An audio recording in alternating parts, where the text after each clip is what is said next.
Assalamualaikum warahmatullahi wabarakatuh. Kami, calon guru penggerak Angkatan 9 dari Kabupaten Majene, akan mengadakan demonstrasi kontekstual modul 2.3, yakni coaching dalam supervisi akademik. Coaching kali ini terdiri atas 3 peran. Yang pertama adalah observer, kemudian yang kedua adalah coach, dan yang ketiga adalah coaching. Saya, Carmila SPD MPD dari SMP Negeri 3 Majene. Saya Sapri dari SMA Negeri 1 Sendana. Saya Kalman SPD dari SMP Negeri 5 Sendana. Selamat menyaksikan. Assalamualaikum Bu Carmila. Waalaikumsalam. Bagaimana kabarnya Bu Carmila? Alhamdulillah baik Pak Kalman. Iya, tetap semangat ya pada saat proses coaching sebentar. Nah, sebelum melakukan coaching, sebagai awal saya akan mengajukan beberapa pertanyaan sama Ibu. Pertama-tama saya akan mendiskusikan tentang rubrik penilaian kita pada hari ini. Baik Bu, kegiatan coaching kita pada hari ini, yaitu coach dan coachee, saya akan amati dan memberikan penilaian sesuai dengan rubrik penilaian yang sudah ada. Apakah sudah sesuai dengan alur tirta? Kemudian bagaimana Ibu memberikan pertanyaan-pertanyaan berbobot kepada coachee, dan juga bagaimana coachee tersebut merespon pertanyaan-pertanyaan yang Ibu berikan sehingga dapat menemukan masalah-masalahnya sendiri. Jangan lupa disesuaikan dengan prinsip coaching, diantaranya itu kemitraan, proses kreatif, dan memaksimalkan potensi. Baik Bu, apakah Ibu sudah siap dengan pertanyaan yang saya akan ajukan? Ya, siap Pak. Ya, pertanyaan pertama yang saya di sini yaitu kompetensi apa yang akan Ibu kembangkan pada coaching pada hari ini? Baik, ada 3 kompetensi coaching. Yang pertama itu adalah presence atau hadir penuh, kemudian yang kedua adalah mendengarkan aktif, dan yang ketiga adalah mengajukan pertanyaan berbobot. Iya, jadi 3 kompetensi ya yang akan dikembangkan. Kemudian saya lanjut ke pertanyaan kedua Bu. Di antara ketiga kompetensi yang disebutkan tadi, ada yang lebih spesifik yang ingin dikembangkan? Bisa ditunjukkan kompetensi apa saja itu yang ingin dikembangkan secara spesifik? Baik Pak, ini kalau menurut saya nih Pak, 2 kompetensi yang ingin saya kembangkan, yaitu mendengarkan aktif dan mengajukan pertanyaan berbobot Pak. Jadi 2 ya, mendengarkan aktif dan mengajukan pertanyaan. Iya. Nah, yang terakhir Bu Carmila, indikator yang bagaimana yang Ibu ingin capai dalam proses coaching kali ini? Ya baik, jadi saya ingin agar betul-betul coachee itu bisa secara terbuka menyampaikan permasalahannya berdasarkan pertanyaan-pertanyaan yang saya ajukan Pak. Iya, itu saja pertanyaan dari saya Bu. Demikian dulu pra-observasi yang kita lakukan hari ini. Mudah-mudahan pada proses coaching sebentar berjalan baik dan lancar. Ya Bu, silakan kita melakukan coaching kepada rekannya. Oke. Makasih Bu. Iya.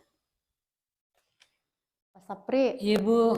Tadi pagi pada saat observasi pembelajaran di kelas, saya melihat Pak Sapri sepertinya agak kebingungan menghadapi beberapa siswa yang ada di kelas itu. Apa betul seperti itu Pak Sapri? Oh iya Bu, terima kasih banyak sudah memantau saya dalam proses pembelajaran.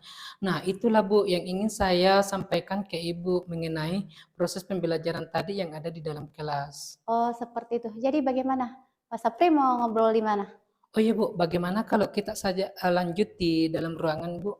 Oke, baik. Ayolah kita ke sana. Oh iya. Jadi bagaimana Pak Sapri? Apa yang mau disampaikan pada hari ini?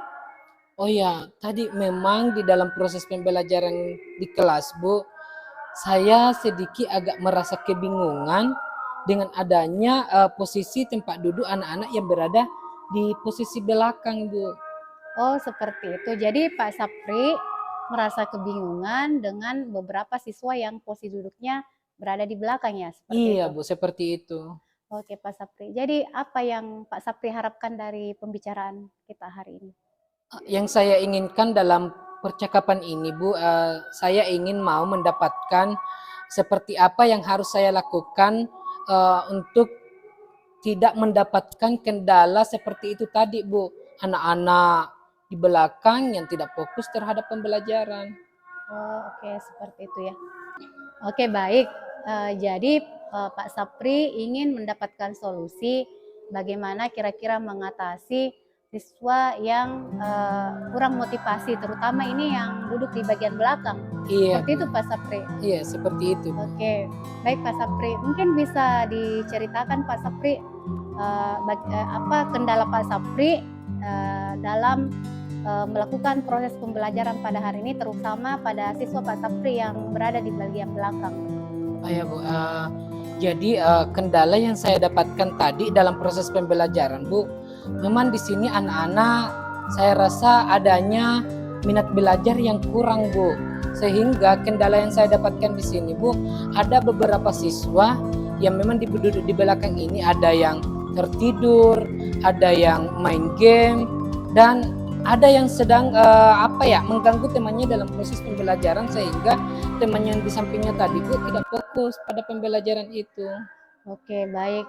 Mungkin bisa Pak Sapri diceritakan mungkin apa kira-kira penyebab sehingga siswa tersebut itu minat belajarnya kurang. Nah, tadi saya agak memang merasa di dalam kelas kayaknya penyebab dari anak-anak melakukan atau menimbulkan kendala seperti itu tadi Bu, kayaknya ada pada model pembelajaran yang saya lakukan.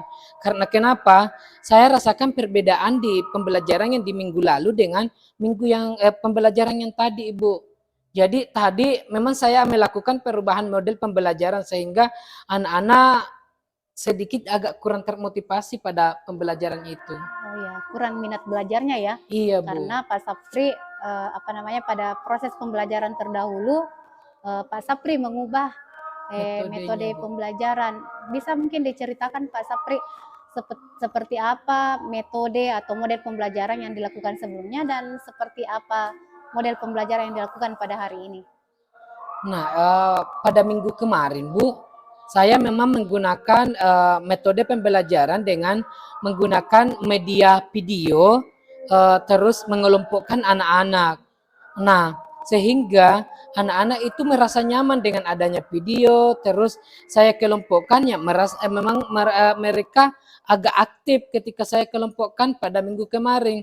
Tapi tadi Bu, memang saya agak kewalahan masuk di dalam kelas sehingga saya langsung menjelaskan begitu saja tanpa membagi kelompok lagi, sehingga saya merasakan agak kebingungan dengan membandingkan pembelajaran yang minggu kemarin Bu. Oh, berarti Pak Sapri merasa bahwa kurangnya motivasi atau minat siswa ini, terutama pada siswa yang berada pada tempat dulu yang di belakang, itu karena Pak Sapri mengubah metode atau model pembelajaran. Iya Bu, Ya. seperti itu. Model pembelajarannya tadi sudah disampaikan juga bahwa menggunakan media video, kemudian seperti apa lagi tadi Pak Sapri? Ada pembagian kelompok Bu. Oh, ada juga pembagian kelompok. Nah, Iya. pada hari ini Bapak tidak melakukan hal seperti itu? Tidak Bu, saya langsung menjelaskan begitu saja karena saya memang kewalahan tadi sama waktunya Bu. Saya agak terlambat masuk sehingga saya langsung menjelaskan, memberikan tujuan, menjelaskan materi intinya, terus berbicara terus di atas Bu, sehingga anak-anak harus fokus sama saya. Terus perbedaan yang di sisi lainnya lagi Bu, minggu lalu kan saya membagi kelompok, tapi tadi saya tidak membaginya Bu. Oh, seperti itu. Iya. Jadi Pak Sapri, apakah Pak Sapri sudah melakukan pendekatan atau semacam wawancara untuk mengetahui mengapa atau alasan kenapa siswa-siswa tersebut sudah tidak termotivasi atau kurang minat belajarnya, Bu? Apakah memang karena metode menurut Pak Sapri metodenya atau medianya yang tidak sesuai atau Mungkin ada hal yang lain lagi Pak Sapri. Oh ya Bu, tadi pada saat selesai pembelajaran, saya mencoba memanggil salah satu teman di kelas itu, terutama ketua kelasnya. Nah, memang pendapat ketua kelas bahwa memang agak lain-lain yang didapatkan pada hari ini, Bu. Nah, ketika saya sudah mendapatkan informasi dari ketua kelas, saya lanjutkan dengan memanggil anak-anak yang bersangkutan tadi, Bu, yang melakukan beberapa tindakan yang di belakang di posisi bagian belakang. Saya panggil dan saya menanyakan kenapa bisa seperti ini, dan ternyata memang Bu, penyebabnya ada pada cara mengajar tadi, Bu. Yang kemarinnya menggunakan video, yang tadinya tidak menggunakan video, Bu, sehingga anak-anak merasa tidak nyaman, merasa tidak senang dengan kehadiran saya tadi memberikan pembelajaran. Oke, baik Pak Sapri. Tadi Pak Sapri mengatakan bahwa sudah melakukan pendekatan dengan siswa, kemudian melakukan wawancara, dan memang ternyata siswa menyampaikan bahwa ternyata mereka itu tidak tertarik, kurang minat belajarnya karena metode dan media pembelajaran yang digunakan oleh Pak Sapri tidak sesuai dengan kemauan mereka. Iya. Seperti itu. Jadi sekarang Pak Sapri, bagaimana langkah yang diambil oleh Pak Sapri? Seperti apa strateginya untuk mengatasi masalah ini, Pak Sapri? Oh ya Bu, jadi langkah yang ingin saya lakukan atau rencana yang saya ingin gunakan dalam mengatasi kendala-kendala tadi yang saya dapatkan, yaitu adalah dengan membuat media yang lebih menarik lagi, sama seperti dengan menggunakan media video yang saya tayangkan itu, yang di dalamnya terdapat materi yang ingin saya jelaskan. Setelah itu saya akan membagikan beberapa kelompok supaya mereka fokus untuk menyelesaikan masalah-masalah yang ditayangkan di dalam video tersebut, Ibu. Seperti itu. Oke, berarti Pak Sapri menganggap bahwa kalau misalkan menggunakan media video pembelajaran, kemudian membagi siswa dalam kelompok-kelompok, Pak Sapri menganggap bahwa itu bisa menarik motivasi atau minat belajar peserta didik. Seperti itu Pak Sapri? Iya, mungkin seperti itu, karena saya rasa kenapa mereka melakukan hal yang tidak layak di belakang seperti tidur-tiduran, terus main game, main selfie-selfie dan mengganggu temannya, itu karena memang pembelajaran saat itu tidak sangat menarik, Bu. Sehingga dia tidak fokus dalam pembelajaran. Ya, baik. Menurut Pak Sapri nih, apa proses pembelajaran yang dilakukan Pak Sapri pada hari ini, kalau misalkan kita mau lihat grade-nya dari grade 1 sampai grade 10, misalkan 1 itu adalah proses pembelajarannya betul-betul memang tidak ideal, kemudian 10 itu ideal. Pak Sapri berada pada level berapa Pak Sapri? Nah, dengan melihat proses pembelajaran tadi di kelas, saya masih merasa berada di level yang kelima, Bu. Oh, level yang kelima ya Pak Iya, Sapri Bu. ya. Oke, berarti bisa dianggap bahwa berada di tengah-tengah ya. Iya. Berada di tengah-tengah seperti itu. Iya, Bu, dengan melihat proses pembelajaran yang telah saya lakukan, dengan kendala yang saya dapatkan di dalam kelas, mereka kayaknya masih berada di level yang kelima, Bu, seperti itu.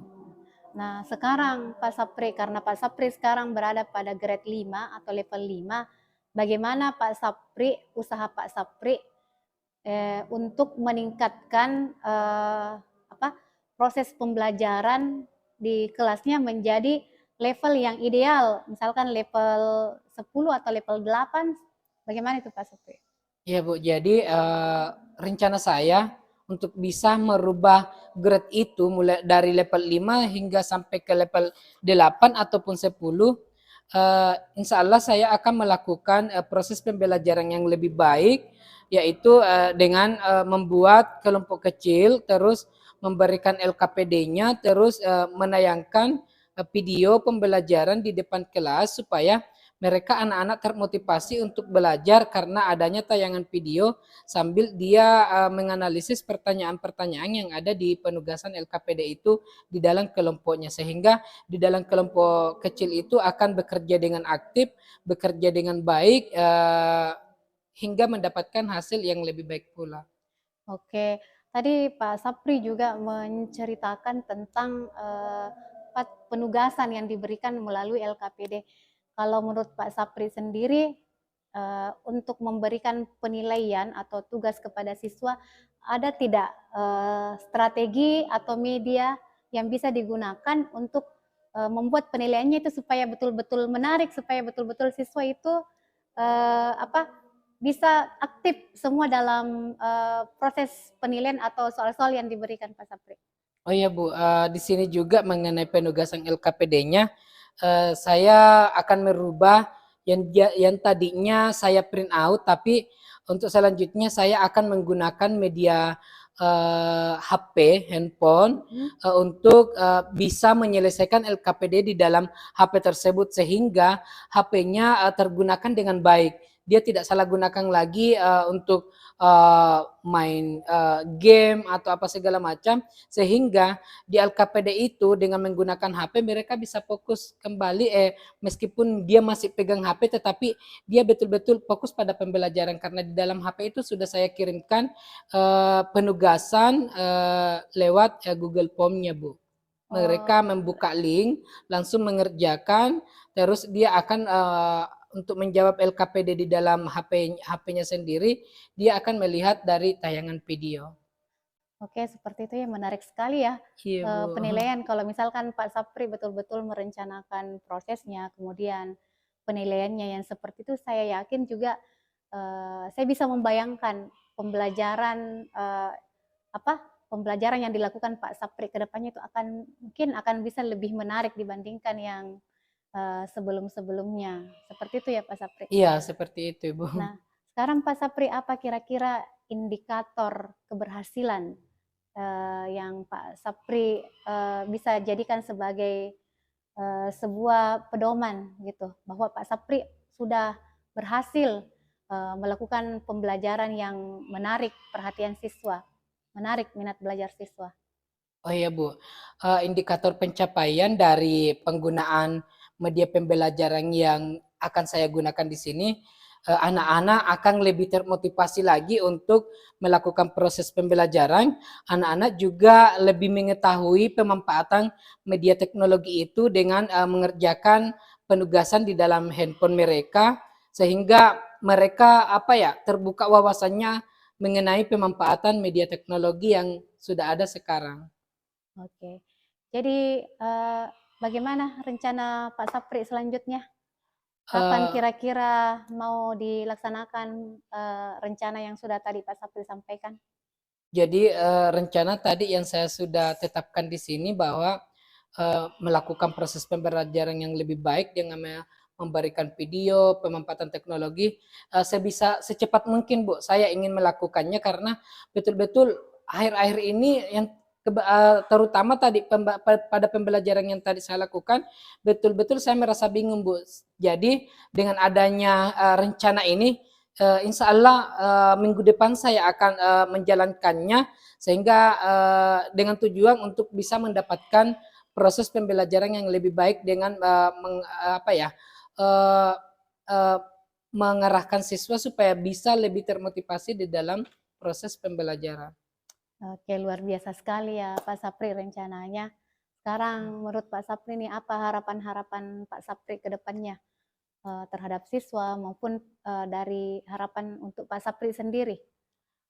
Jadi harapan saya terhadap siswa mengenai rencana yang ingin saya lakukan, sebisa mungkin anak-anak bisa mengetahui pemanfaatan media yang lebih baik, bisa memahami proses pembelajaran yang lebih baik yang dilakukan di kelas, dan harapan saya terhadap diri pribadi saya bisa melakukan lagi yang lebih terbaik ya pada anak-anak dalam proses pembelajaran.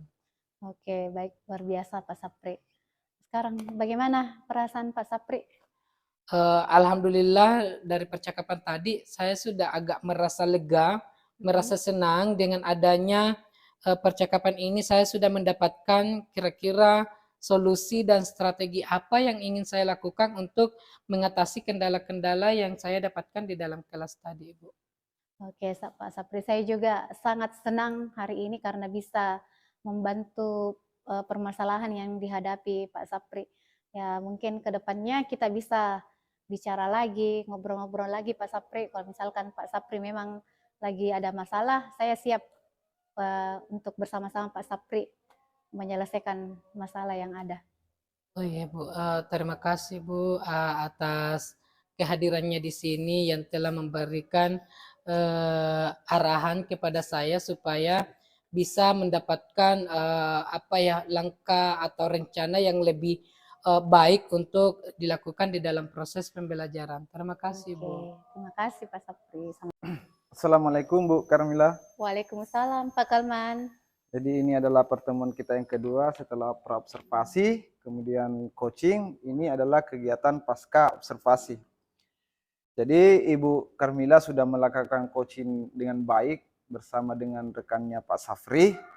Jadi sebelum menutup kegiatan ini, saya ingin menanyakan beberapa pertanyaan-pertanyaan dalam pasca observasi kali ini. Jadi yang menjadi pertanyaan saya yang pertama adalah apa saja yang sudah Ibu lakukan dalam coaching tadi terhadap indikator pencapaian yang diinginkan? Ya, baik Pak Kalman. Tadi saya sudah melakukan coaching dengan Pak Sapri. Nah, saya melihat bahwa saya sudah melakukan coaching dengan menggunakan alur tirta. Di mana alur tirta itu sendiri saya sudah menetapkan tujuan, kemudian mengidentifikasi masalah, kemudian membuat rencana tidak lanjut dan tanggung jawab. Dan saya juga melihat bahwa pada saat saya melakukan coaching kepada Pak Sapri sudah terbuka untuk menyampaikan permasalahannya dan mampu membuat solusi terhadap masalah yang dihadapinya. Ya, oke Bu. Menurut saya sebagai observer, pengamatan saya tadi sebagai observer, dalam proses coaching tadi, Ibu sudah melakukan berbagai metode coaching dengan menggunakan alur tirta dan sudah berhasil meyakinkan coaching, membuat coaching menemukan masalahnya dan menemukan solusi untuk permasalahannya. Dan juga sudah berusaha menggali dan memberi pertanyaan-pertanyaan kepada Bapak Safri sehingga menemukan solusi atas pertanyaannya tersebut. Okay. Baik, untuk pertanyaan yang kedua, kompetensi apa yang Ibu akan kembangkan setelah melakukan coaching tadi? Baik Pak Kalman. Nah, kalau menurut saya sendiri, kan ini ada 3 kompetensi coaching ya. Iya. Jadi insya Allah kedepannya saya akan berusaha memperbaiki untuk kompetensi mengajukan pertanyaan berbobot karena saya merasa bahwa itu masih kurang. Oh iya. Jadi menurut Ibu sendiri dari ketiga kompetensi yang ingin dikembangkan, kompetensi yang memberikan pertanyaan berbobot yang menurut Ibu masih kurangnya. Oke. Baik Bu, semoga kedepannya bisa lebih baik lagi. Dan mudah-mudahan bukan cuma Pak Safri yang berhasil di coaching, tetapi rekan-rekan yang lain juga. Sampai jumpa Bu ya. Terima kasih atas waktunya. Iya, sama-sama Pak. Assalamualaikum Bu Karmila. Waalaikumsalam Pak Sapri. Iya, selamat sore. Selamat sore Pak Sapri. Bagaimana kabarnya Bu? Alhamdulillah lumayan baik Pak Sapri. Oh iya, tadi malam di rumah katanya sepupu saya, Ibu Karmila menelpon, tapi saya sudah tertidur. Ada apa ya, Bu? Iya, Pak Sapri. Saya mau mau ngobrol sama Pak Sapri. Ini saya punya masalah terhadap pembelajaran saya kemarin, Pak Sapri, waktu di kelas. Memang mengenai pembelajaran di kelas Ibu seperti apa ya? Jadi begini, Pak Sapri. Jadi di kelas pada saat saya mengajar di kelas 9B, itu saya mengalami kendala karena ada satu orang siswa yang betul-betul mengalami hambatan atau kesulitan belajar di dalam kelas Pak Sapri. Jadi ketika saya memberikan materi atau misalkan dalam proses pembelajaran itu saya bertanya kepada si anak tersebut, dia tidak pernah merespon, dia tidak pernah menjawab. Kemudian ketika saya kasih tugas, itu lama sekali baru bisa dikerja, walaupun itu tugas yang saya kasih cuma 1 atau 2 nomor Pak Sapri, tapi lama sekali baru bisa selesai. Oh begitu ya. Terus, dalam menghadapi kendala seperti itu, apa yang Ibu rasakan di dalam kelas? Ya pasti saya merasa bingung Pak Sapri, bagaimana sebenarnya, cara mengatasi anak-anak yang seperti ini karena, selama ini di kelas-kelas yang lain saya belum pernah mendapatkan, eee, kondisi anak yang seperti tadi saya ceritakan, kalau dia juga itu mengalami hambatan dalam hubungan sosialnya dengan teman-temannya, seperti itu Pak Sapri. Oh, ya ya ya ya, paham. Jadi, kira-kira apa harapan Ibu dalam percakapan ini kita nantinya?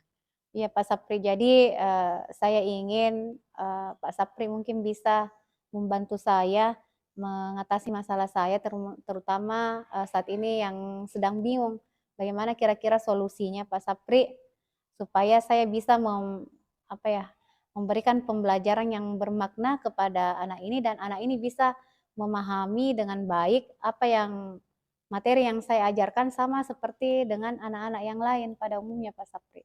Oh iya, terus, apa Ibu bisa menceritakan, kondisi anak tersebut di dalam proses pembelajaran? Iya, Pak Sapri. Jadi tadi saya sudah sampaikan bahwa, pada saat saya, memberikan materi, Ya. terkadang kan di awal saya kasih pertanyaan-pertanyaan pemantik, kemudian saya, meminta untuk, ada yang bisa menjawab pertanyaan. Ya ada beberapa temannya yang, mengajukan tangan. Karena saya melihat ini anak, cenderung diam, jadi saya mencoba untuk menunjuk, barangkali, kamu bisa menjawab pertanyaan saya, tapi tidak direspon Pak Sapri. Kemudian ketika saya memberikan tugas tugas, eee, di sebuah LK, itu tidak bisa diselesaikan walaupun, tugas yang saya kasih tuh lebih sedikit ya jumlahnya dibandingkan dengan teman-temannya yang lain. Jadi dia tidak bisa menyelesaikan, nanti bisa selesai ketika ada temannya yang bisa membantu untuk menyelesaikannya. Seperti itu yang saya alami Pak Sapri. Oh, dari gambaran, apa ya, siswa yang mengalami kendala tadi seperti ini, kira-kira Ibu, beda ya tindakannya antara siswa yang pada umumnya dengan siswa yang tadi yang dianggap, punya kendala atau masalah dalam proses pembelajaran? Maksudnya saya, bagaimana perlakuan Ibu terhadap siswa yang secara umumnya atau teman-temannya dibanding dengan orang yang mengalami kendala? Iya, tentu akan berbeda Pak Sapri, karena saya harus lebih banyak melakukan pendekatan secara personal kepada anak ini, sering bertanya, "Apa kendalanya? Apa hambatannya? Nomor berapa yang belum bisa dikerja?"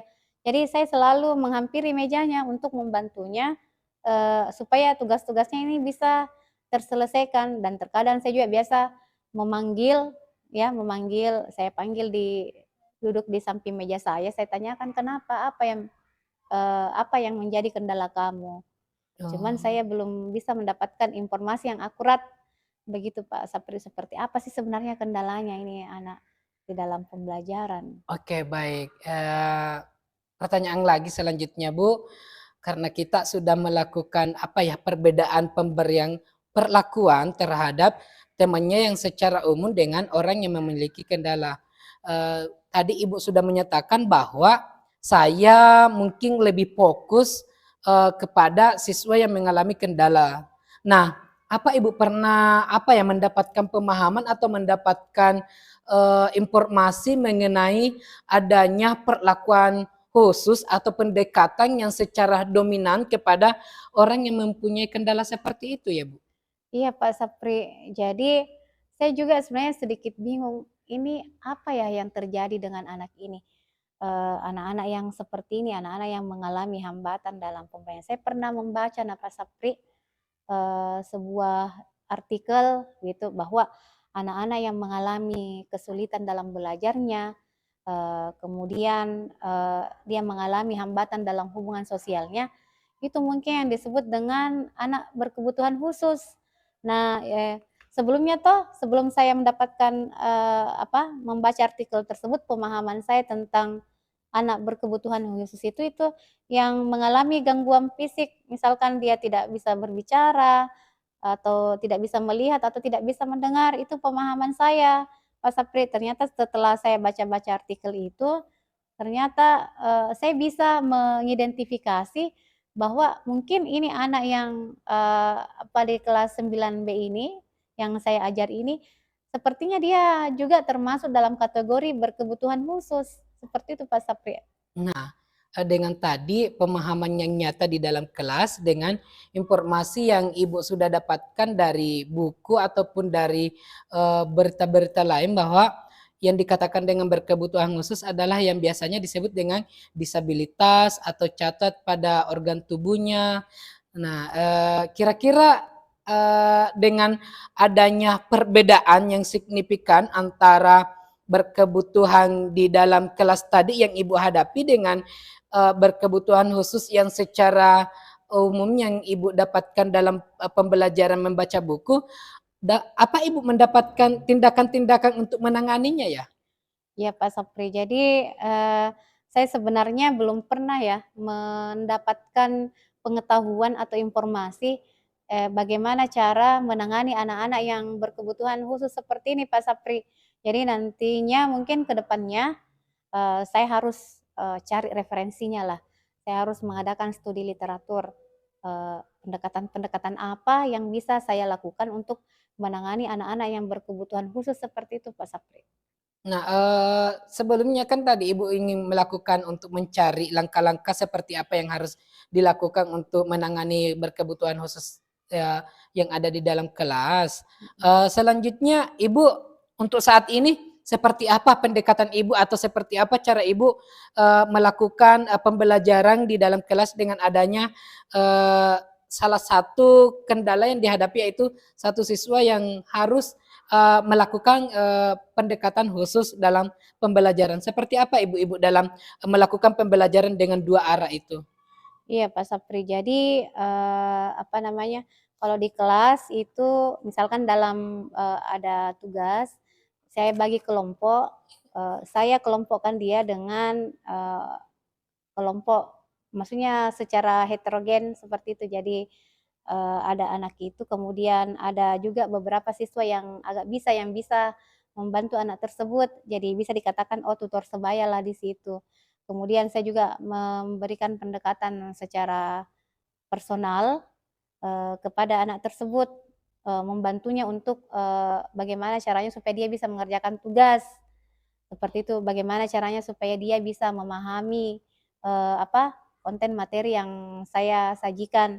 Dan mungkin nanti Pak Sapri, karena saya belum mendapatkan informasi yang akurat terkait dengan penyebabnya ya, kenapa dia mengalami gangguan atau kesulitan belajar, mungkin nanti saya akan memanggil anak tersebut di luar kelas, ya. Saya akan mungkin mengadakan wawancara dengan anak tersebut.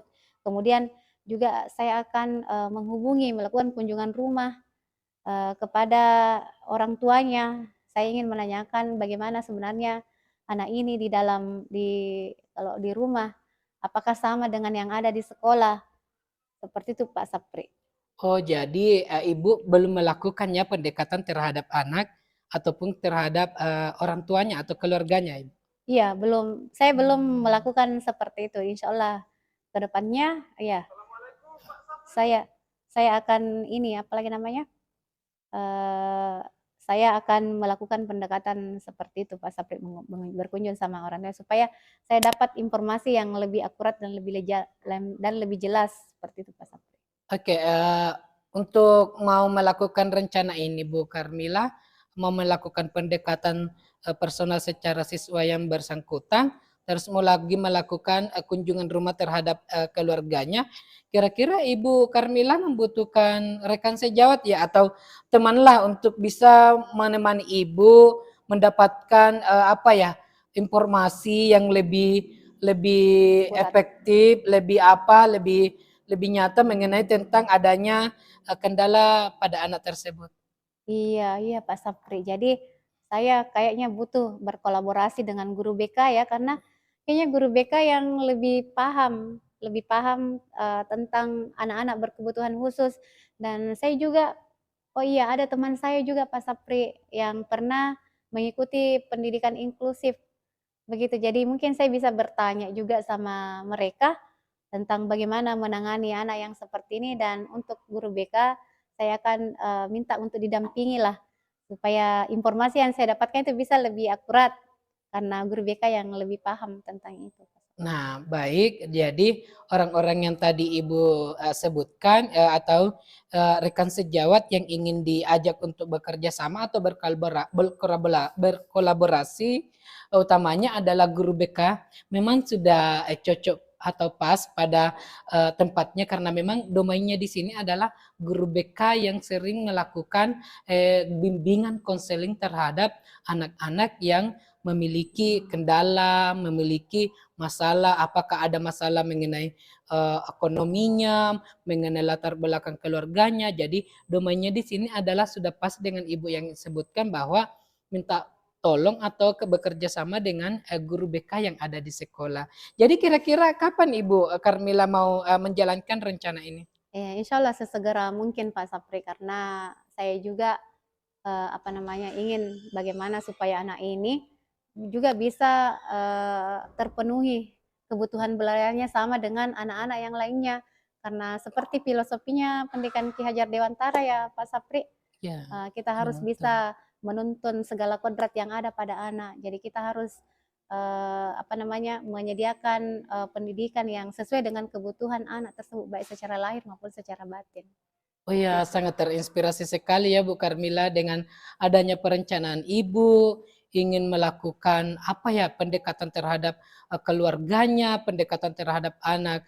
Semangat ya Bu Karmila dalam menjalankan Iya, tugas ini. insya Semoga Allah. berhasil dan Ibu bisa mendapatkan apa ya perubahan pendekatan tersebut sehingga ketika Ibu di dalam mengajar tidak lagi melakukan pembelajaran dua arah. Kenapa saya melakukan tadi dikatakan dua arah? Karena pasti Ibu melakukan pembelajaran terhadap siswa yang secara umumnya atau temannya ya, terus dengan adanya siswa yang berkebutuhan khusus.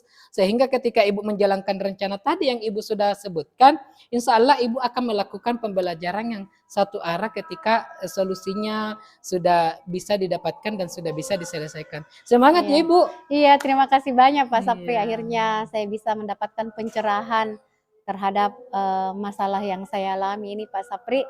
Terima kasih banyak atas bantuannya. Semoga Pak Sapri tidak bosan ya untuk saya minta bantuan Pak Sapri ya. Oh ya, kira-kira Ibu apa yang Ibu rasakan dalam percakapan ini? Iya, saya tentunya sangat senang, sudah lega dengan percakapan yang sudah kita lakukan selama beberapa menit ini. Saya sudah mendapatkan solusi, Ya. pencerahan terkait dengan masalah saya.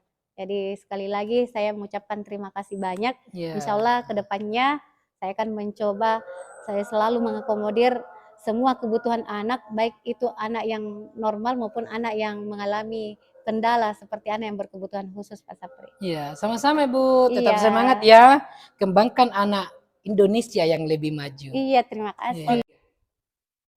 Assalamualaikum Pak Kalman. Waalaikumsalam Bu Karmila. Bagaimana kabarnya hari ini Pak Kalman? Alhamdulillah baik Bu. Iya baik. Jadi sebelum Bapak melakukan coaching, Ya. sebagai awal saya akan mengajukan beberapa pertanyaan kepada Pak Kalman ya. Pertama-tama kita akan mendiskusikan tentang rubrik penilaian kita pada hari ini. Baik Pak Kalman, kegiatan coaching kita pada hari ini adalah coach dan coachee. Itu akan saya amati dan menilai sesuai dengan rubrik penilaian yang ada.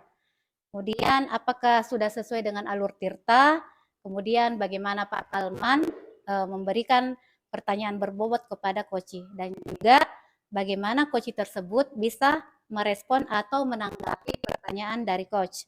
Dan jangan lupa disesuaikan dengan prinsip coaching yang diantaranya seperti kemitraan, proses kreatif, dan memaksimalkan potensi. Nah, baik Pak Kalman, saya akan mengajukan pertanyaan kepada Pak Kalman. Menurut Pak Kalman, kompetensi apa yang akan Pak Kalman kembangkan pada coaching kali ini? Oh iya, Bu. Jadi kompetensi yang akan saya kembangkan dalam proses coaching kali ini, yang pertama itu adalah present, kehadiran penuh oleh coach, kemudian mendengarkan secara aktif, dan memberikan pertanyaan-pertanyaan berbobot yang akan menuntun coach menemukan masalah dan mencari solusinya dengan sendirinya. Oke, baik. Jadi dari ketiga kompetensi tersebut, menurut Pak Kalman, mana yang ingin dikembangkan secara spesifik? Iya, jadi dari ketiga kompetensi yang saya sudah sebutkan tadi, ada 2 diantaranya yang saya mau kembangkan secara spesifik, yaitu mendengarkan secara aktif dan memberikan pertanyaan-pertanyaan yang berbobot. Oke, baik. Nah, sekarang Pak Kalman, indikator bagaimana yang Bapak inginkan dalam proses coaching ini?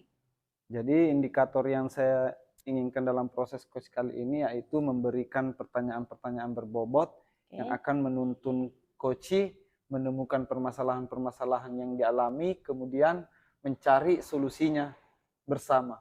Oke, baik. Demikian dulu ya Bapak untuk observasi kita kali ini. Silakan Bapak melakukan coaching kepada rekannya. Iya, terima kasih Bu. Assalamualaikum Pak Kalman. Waalaikumsalam Bu. Ya, alhamdulillah tadi saya sudah mengamati coaching yang dilakukan oleh Pak Kalman dan Pak Sapri itu menurut saya sudah luar biasa ya Iya, Pak. terima Pak kasih Kalman. Bu. Sebelum adanya penutupan, saya ingin menanyakan beberapa pertanyaan dalam pasca observasi kali ini. Iya Bu.